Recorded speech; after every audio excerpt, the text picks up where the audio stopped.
All right, have and have not fans. Kind of like some of my other videos. It's not going to be terribly long, but people have been asking me about my thoughts on this, so I just wanted to chime in. The video topic in question is Melissa going to survive the car crash? If I were a betting man, I would say no, just because I feel like Melissa has run her race as a character in the show. I feel like, unlike characters like Maggie Day and Warlock and even Amanda, I feel like Melissa has stayed long enough. This isn't me. I'm not saying I don't like Melissa. That is not my reasoning behind this. It's just that I feel like her character arc has come to an end because if you remember, the only reason she got into league with Veronica is number one, her mom made her, but really it's because her dad was the only one. According to Melissa, her dad was the only person to love and care about her. And the reason she did what she did, getting pregnant and whatnot, and being pretty much Veronica's guinea pig and the vessel for her grandchild, is simply because she wanted to save her dad, because it was up to Veronica to pay for his cancer medication and whatnot so he would get better.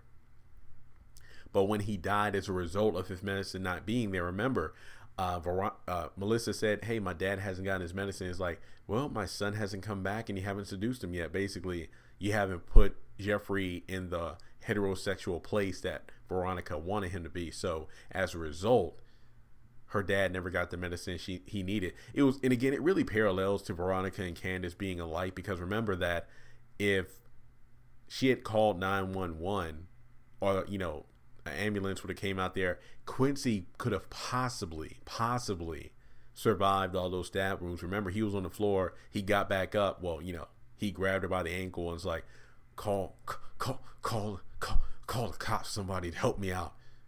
You can't let me die like this. And remember,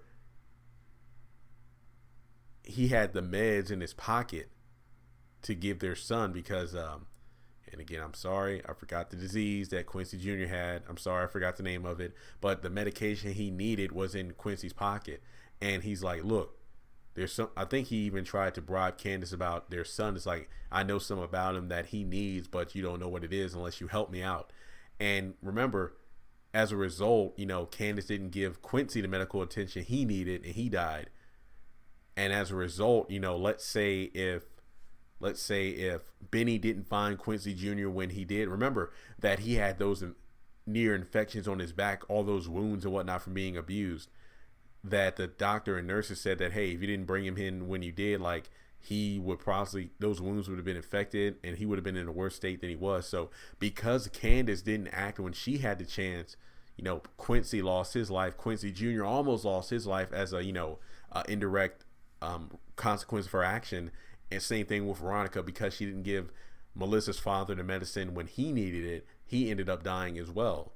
So, if Melissa tried to take her life, then tried to, abort the baby with the hanger in the finale.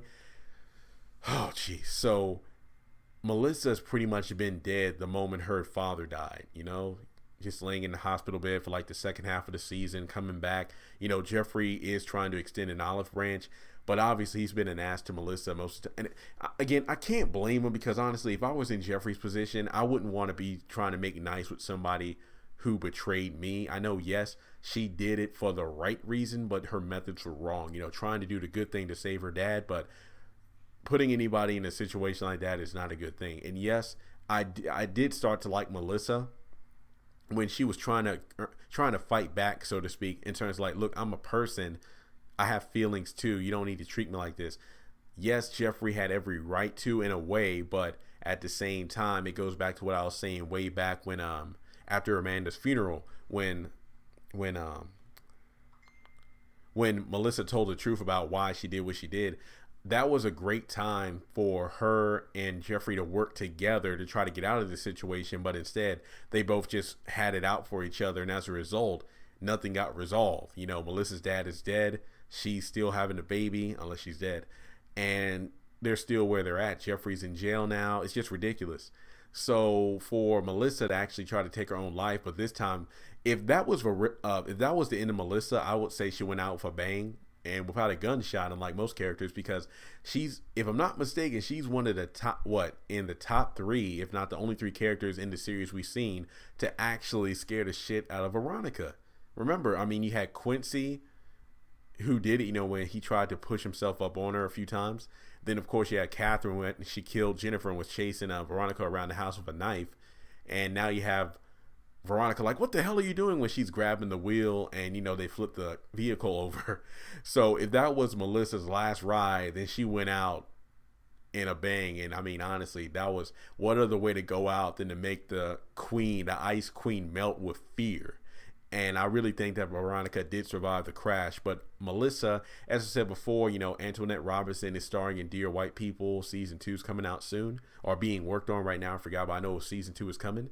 So I feel like Melissa, unlike most characters, had played out their story arc. I feel like, her being killed off is a great way for Jeffrey's character to hopefully do better.